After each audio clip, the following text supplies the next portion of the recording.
కొంతకాలం కిందట నరేంద్ర మోడీని ప్రశంసిస్తూ కాలం రాశాను. నా అభిమాని దగ్గర నుంచి సుదీర్ఘమైన ఈమెయిల్ వచ్చింది. నరేంద్ర మోడీని పొగడకండి సార్, అతను దుర్మార్గుడు, కర్కసుడు అంటూ రాశాడు. నాకు మా మిత్రుడితో ఏకీభవించాలనుంది. ఒక్క క్షణం నరేంద్ర మోడీ అనే దుర్మార్గుడైన ప్రధానమంత్రిని మర్చిపోతాం. కేవలం 3 నాయకుల నమూనా కథలు. లాల్ బహదూర్ శాస్త్రి ప్రధాని అయ్యే నాటికి కొడుకు హరిశాస్త్రి అశోక్ లేలాండ్ కంపెనీ ఉద్యోగి. తీరా ఆయన ప్రధాని అయ్యాక హరిశాస్త్రికి సీనియర్ జనరల్ మేనేజర్ గా కంపెనీ ప్రమోషన్ ఇచ్చిందట. వారు ఎందుకు ఇచ్చారో నాకు తెలుసు.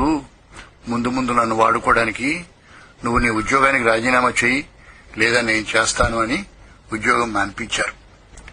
ఒక ముఖ్యమంత్రి చొక్కా తొడుక్కున్నాక బొత్తాన్ని తెగిపోతే నౌకర్ ఆ బొత్తాన్ని నిలబెట్టి కుట్టిన కథ చదువుకున్నాం.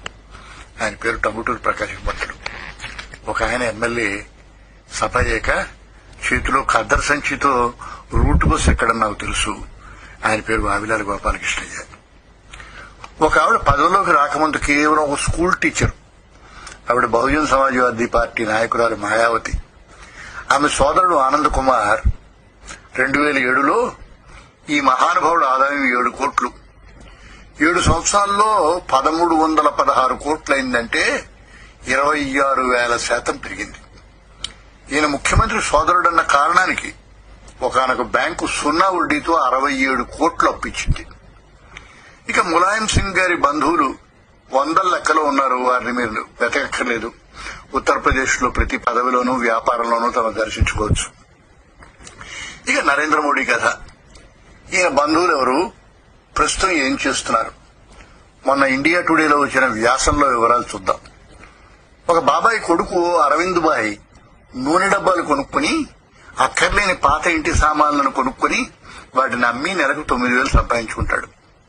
అతని కొడుకు గాలిపటాలు, పటాసులు, చిన్న చిన్న చిరుతిళ్లను తయారు చేసి అమ్మి వాద్నగర్ లో చిన్న గదిలో ఉంటాడు. జయంతిలాల్ అనే మరో సోదరుడు టీచర్ గా పనిచేసి రిటైర్ అయ్యడం. ఆయన కూతురు లీనాను ఒక బస్సు కండక్టర్ ఇచ్చి పెళ్లి చేశాడు. వాద్నగర్ లో ఎవరికీ వీళ్లు నరేంద్ర మోడీ అనే ప్రధాని బంధువులను కూడా తెలియదు. మోదీ అన్నయ్య సోంబాయ్ వయస్సు 75 సంవత్సరాలు. పూనాలో వృద్ధాశ్రమం నడుపుతాడు. ఒకనొక సభలో కార్యక్రమాన్ని నిర్వహించే అమ్మాయి ఈ నరేంద్ర మోడీ అన్నగారిని నోరు జారింది. ఆయన మైక్ అందుకున్నాడు. నాకు ప్రధాని మోడీకి మధ్య పెద్ద తెర ఉంది, మీకది కనిపించదు. అవును, నేను నరేంద్ర మోడీ అన్నయ్యని, ప్రధానికి కాదు. ప్రధాని మోదీకి నేను 1.25 బిలియన్ల కోట్ల భారతీయుల సోదరుణ్ణి అన్నారు. మోదీ అన్నయ్య అమృతాబాయ్ 72 ఏళ్లు చెప్పాడు.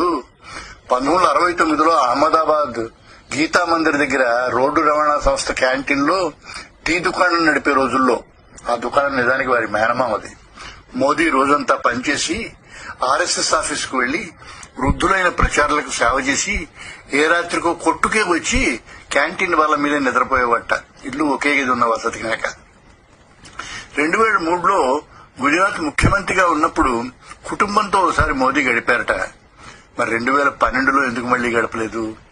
ఒక రాజకీయ విశ్లేషకుడు అన్నాడు కదా, అధికారంతో వారి బంధుత్వం వారి అమాయకమైన జీవనశైలిని కల్మషం చేస్తుందని. ఆనంద్ కుమార్కి, రాబర్ట్ వాద్రాకి మాట చెప్పి చూడండి. నాయకత్వం కొందరికి సాకు, కొందరికి దోపిడీ, కొందరికి అతి తక్కువ మందికి అవకాశం సేవ. అందుకే మోదీ గర్వంగా నేను మీ చౌకీదారునని చెప్పగలిగాడు. నేను ప్రధాని గురించి మాట్లాడటం లేదు, సోంబాయి చెప్పిన ప్రధాన చౌకీదారు గురించి చెప్తున్నాను. నా అభిమాని నన్ను మరొకసారి క్షమించాలి. మోదీకి జో.